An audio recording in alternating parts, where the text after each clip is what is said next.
Hello, my name is Wendy Wagner, and I want to invite you back to another exciting episode of the misadventures of the ego. And I want to just tie in a little bit with last week's episode, which was about lack and why it's so very important not to allow your mind to focus on lack. I heard it once said that the mind is a great magnifying glass. What it looks upon grows. All right, so given this, if we're focusing a lot on what's lacking in our lives, what's lacking will grow. All right, so I want to move on now to the second place where the ego has us very confused, and that is with our own relationship to our own body and to other people's bodies. The ego and all of our conditioned programming since birth has us believe that we are this body. Now, whenever I think about that, I always have this funny little fantasy of like I'm in heaven and I'm deciding to go to Earth and take on a new body and start the adventure all over again. And what I see in my mind's eye is this long line of, you know, those snaky dry cleaning lines where they just move along. And to me, it's like, we get the next one on the line. It doesn't matter. And what's so bizarre to me is that, you know, we identify with this piece of clothing that happened to be the next piece on the line, whether it's fat or thin or short or tall. We start thinking we are that. And that is really tragic. So we become identified with it, and when we become identified with it, we become identified with weakness, vulnerability, judgment, comparisons, being not enough. And much of our programming since early childhood is geared towards helping us not feel our bodies.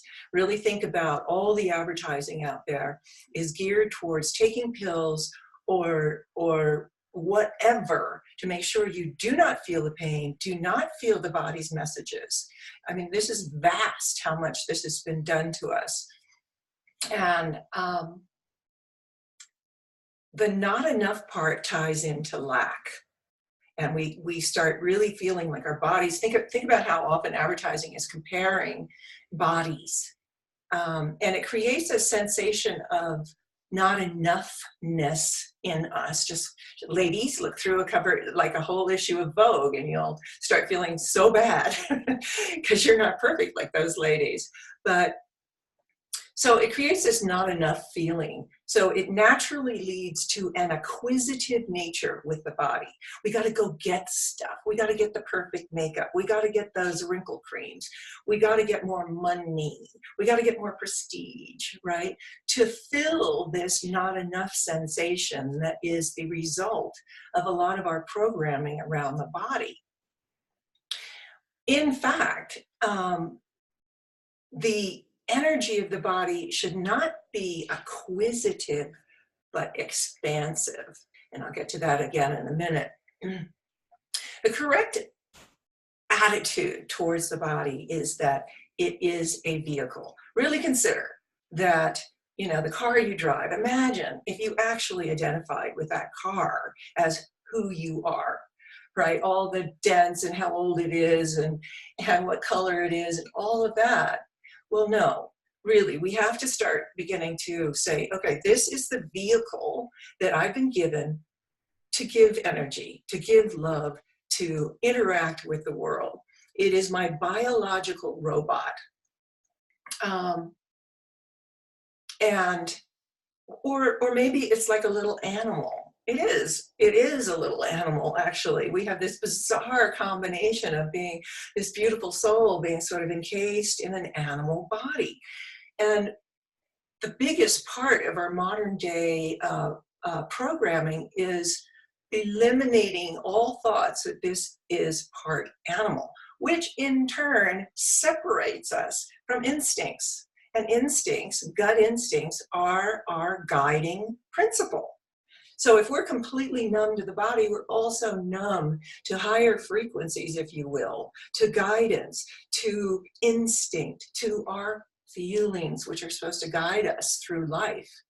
So it's a really big separation that we need to begin to heal. And the one way that we can do this is by really noticing when we're mad at our bodies, when we expect way too much of them. One of the big ego ploys is to get us to burn our bodies to smithereens by expecting way too much of them, then getting super angry with the body for not being able to comply and hurry up and do more, right? So an attitude of gratitude is vitally important with the body to keep it happy. Just like any little puppy you had in the house, you'd want to give it lots of love and care, appreciation, and play.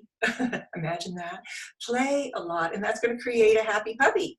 And that's what we also want to do with the body. Another way of looking at it is a little child. And especially when we injure ourselves or we're very ill, the whole attitude of being impatient, when are you going to heal, is very detrimental. Rather, it's more like, let's say I cut my arm, right? And it's like, oh, you're going to be okay. Yeah, let's take care of you. A lot of love and appreciation and care and attention rather than that angry.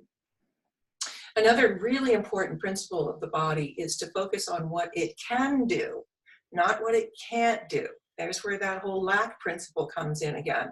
And especially as we're aging, the temptation is enormous to keep comparing our bodies to when it was 30.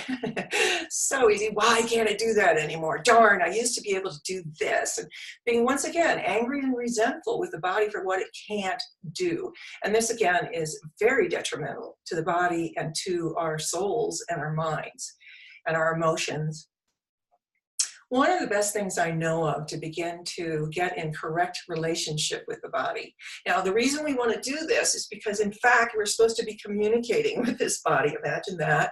And when it gets sick and when it's hurt and whatever, it's trying to tell us stuff. It's trying to say, it's trying to give us messages. But we're walled off from all of that. And so beginning to listen to the body really carefully again is going to begin to heal the separation that we've created between ourselves and our own bodies, right? And another thing we can do is first thing in the morning, last thing at night, do a whole gratitude ceremony almost with the body where you go from head to toe and just thank all the cells in your body. I recently had a lot of trouble with my feet, and I couldn't suddenly climb mountains the way I've always been able to. And, I was starting to go, oh, darn it, rah, rah, rah, complain. And then, there was this moment where suddenly I realized, oh my God, these feet have taken me over so many mountains and traveled all around the world, stood me upright, danced me across 1,000 dance floors, climbed mountains, on tiny little precipices. And all I could do is just go, well, thank you for all your service. And, gotta let go of the fact that you can't do as much anymore. But thanking the body, loving the body, and having a ritual with that every morning will change an enormous amount. It's very surprising how much that will change. Now, I have done a much longer video. It's going to be linked at the bottom of this video detailing how we get so programmed to get to this place where we're so separated from our own body. This loving our own body, being in our own body is the very beginning. How can we love anybody out here? We don't even love this. So love the vehicle, and we will see you next time, I hope, for our next episode of The Ego. Bye for now.